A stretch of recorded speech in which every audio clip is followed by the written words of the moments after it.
Hi everyone, I am Anju. Welcome to my channel Excel Made Easy. You all must be working with pivot tables.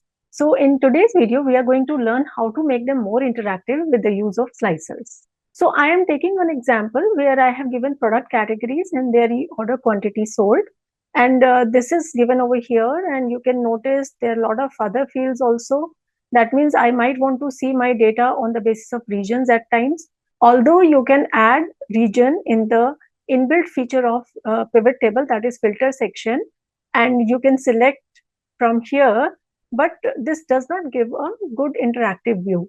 So I am not using this feature. Instead of that, we will be using slicer. So I'm removing it from here. Instead of this, let's go to insert. Insert has an option of slicer.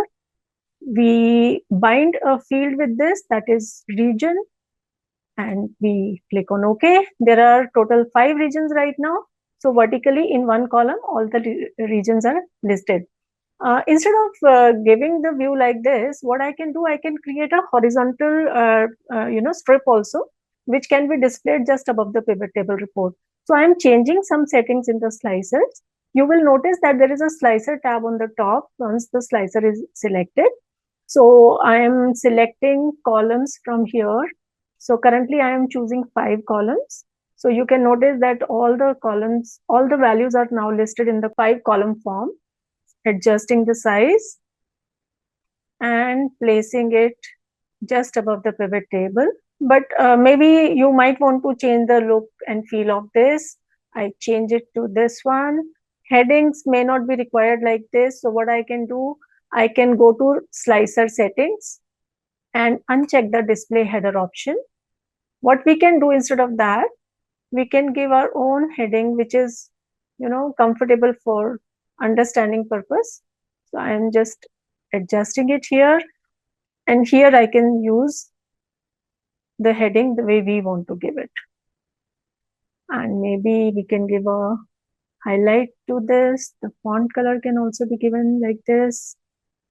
So region has to be selected from here. Pivot table view can also be, changed to the way your report color scheme is used. So this is how you can select the slicer option for the pivot table report. So you can notice if I choose central, rest are deactivated and only the central data is displayed. You can use control key to select more also. So that means right now the data which is displayed is for central and east combined. So that way it gives you a flexibility of choosing the data as per your requirement. In fact, you can have multiple pivot tables at times to depict different kind of data. So I'm just copying this pivot table. I'm copying it and pasting it somewhere here. And this will actually display the revenue. So I am choosing revenue and not needing the order quantity. So I can just place net revenue in the value section. It's coming as count. I can just change it to sum. And here we get the result.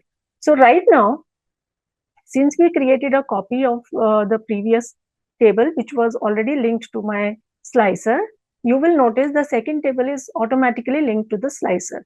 How do we know about it? We can just select the slicer, and on the slicer tab, there is an option of report connections. So you will notice that both the tables are connected with the slicer. So what we can do here, we can just change the options to view the respective data. Okay. Now there is a possibility that you might want to view your report on the basis of two different fields aspects. So what we can do, we can have one more slicer inserted. So from the insert tab, I am choosing slicer, and this time I want to connect it to, say, payment status. So whether it is pending, partially paid, or paid, so that can be reflected. Again, we are changing the view by making it horizontal. And color scheme also can be as per your report requirement. So I'm just placing it here. Header can be hidden.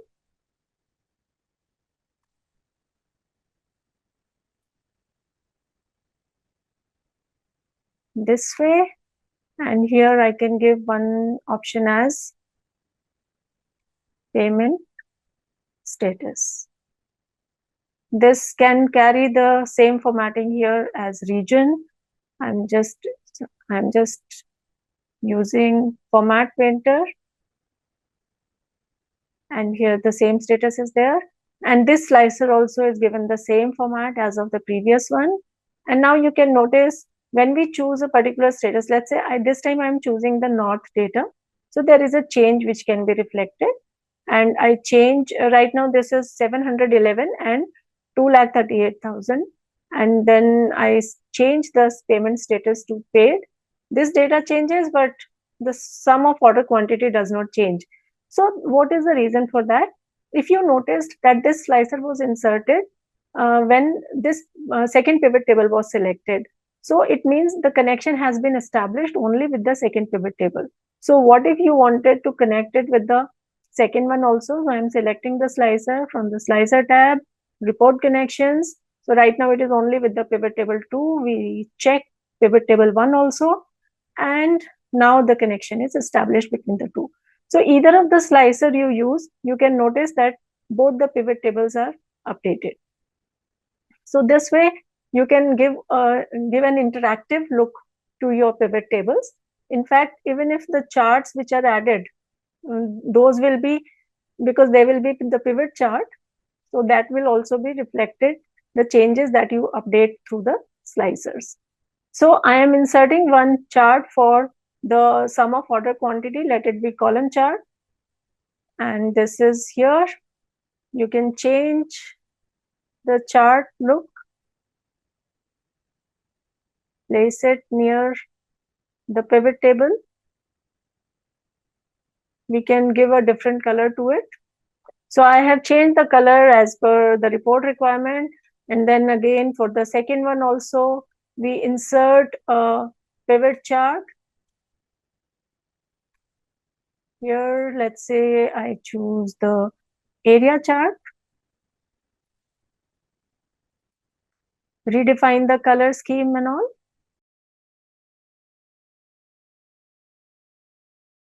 So I have created pivot charts related to both the pivot tables. And whenever you change the data, you will notice even the charts are getting updated and both the pivot tables are getting updated. So that's an interactive look that we have given to our pivot table. For your convenience, I have uploaded this data in the description.